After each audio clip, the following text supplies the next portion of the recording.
Hello everyone and welcome to my weekly outlook. This is my first video and I'll be putting up a video every weekend before Sunday 6 a.m. New York time, that is 11 a.m. London time. So make sure you give it a listen. I'll be talking about crude oil, gold and silver, and my entire analysis and outlook is based on technical analysis. Alright, let's get right into it.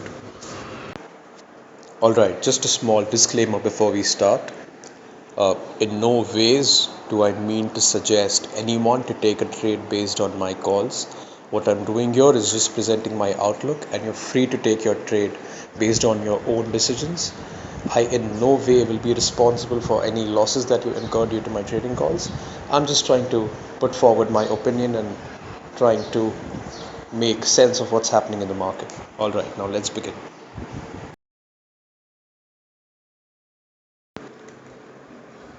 Alright, let's first talk about crude oil.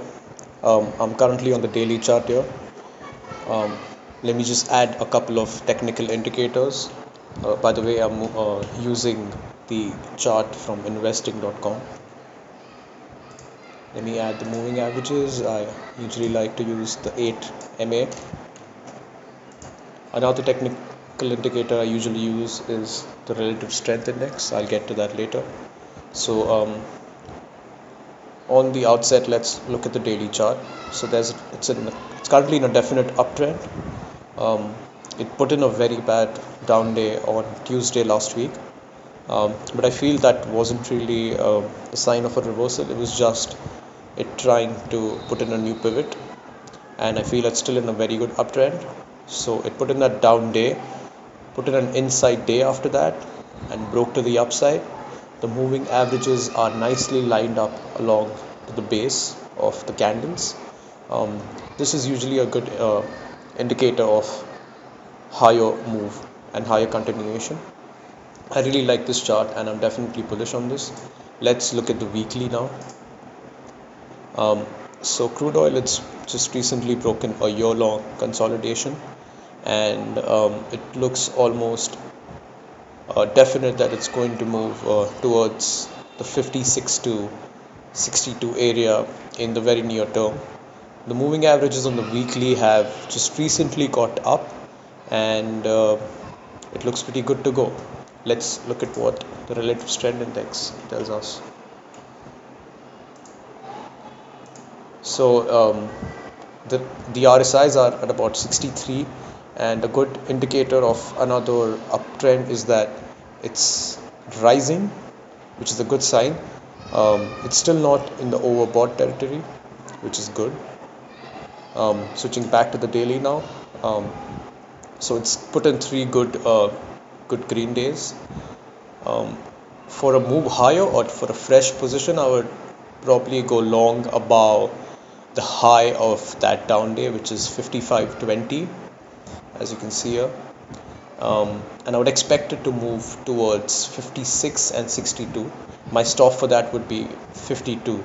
So that gives us a risk reward of about 1:1 roughly. So not the best trade out there. Probably should have been long slightly earlier, but in case you're looking to take a fresh position, I would say trailing it to 52 would be the best idea. And even if you're in the trade currently, say you're long from slightly earlier, putting your stops at 52 is probably the right thing to do. So yeah, I'm definitely bullish for crude oil, and I think it's almost ready to go and ready to take out the immediate resistance, which is at 56.5.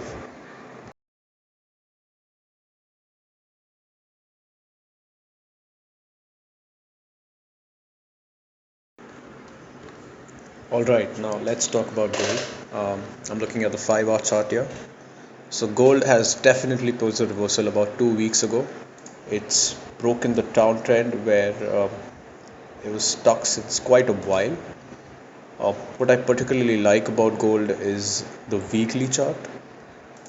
If you see, it put in an NR7, which is a narrow range 7 week a couple of weeks ago, and it broke to the upside, and it's still moving higher. With the jobs data that came out this Friday, gold didn't really do too much there, and it kind of stuck to its value.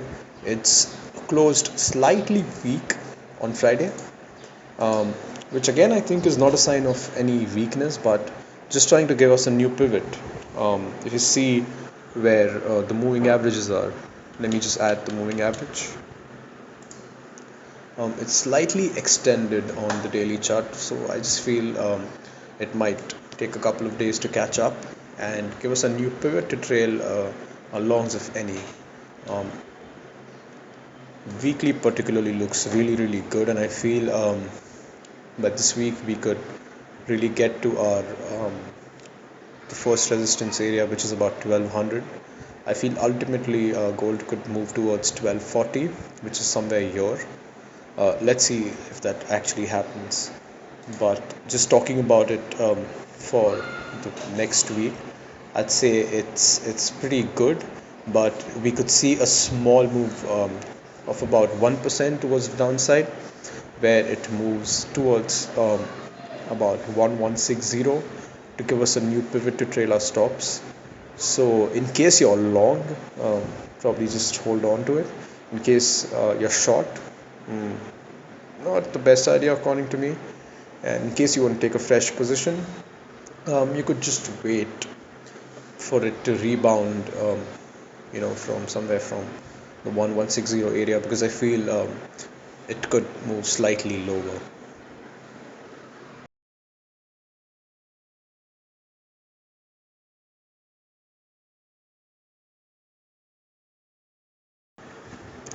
All right, now let's talk about silver. So silver, it's still in a downtrend. It's still not broken. It's up. It's downtrend from slightly earlier. It needs to clear this pivot at around 17.3 to start its move higher. Till then, I think it will continue to be in its downtrend. It moved much lower on Friday, when there was kind of a flash crash, where the 15-minute head and shoulder materialized to an about 2% move, where you see this definite head and shoulder pattern breaking down and giving about a 1.5-2% move. What happened here is very interesting also. If you see, let me just switch back to the 1 hour chart. What you see here, it is bounced off the 1 hour resistance which existed earlier. So the previous resistance acted as support, and it kind of bounced off from there, and it's just traded in a very choppy fashion after that. The jobs numbers came out on Friday. It didn't really do too much. It moved higher, then it moved lower, then it just did some sideways action. Nothing really particular, and nothing really which would probably interest me. If I look at the daily chart, it's put in um, it's put in a lower low and a lower high, but that doesn't mean it's going to move even lower. What I think, it's put in a bullish doji here with a very strong tail.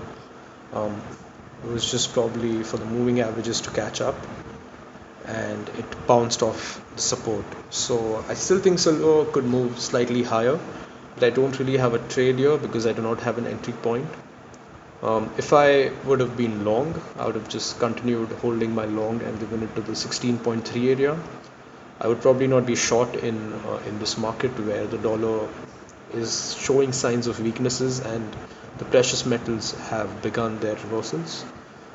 What my trade idea for silver would probably be to go long once it breaks the 17.3 area, um, for a target of about $26. That is this area. That would give us a solid risk reward of 1:6. But I usually don't trade for that time frame. This trade could take about 3 to 4 months to materialize. So for a shorter term, I would just look at what the weekly is doing. Right now, I don't really see anything appealing in this chart to go long or short for that matter. So I'm probably going to stay out of this. And in case if I had my longs right now, I would probably just trail it to the 16.3 area. That is the low of the day from Friday. So Yeah, that's about it. That was my outlook for the week. Um, if you liked what I've shown, please make sure you subscribe. If you think I could improve on a few things, make sure you comment down below. And I would really like constructive criticism on my trade setups. It would help me trade better. And in case you have any trade setups which you could point out and help me out with, please do so. Thank you.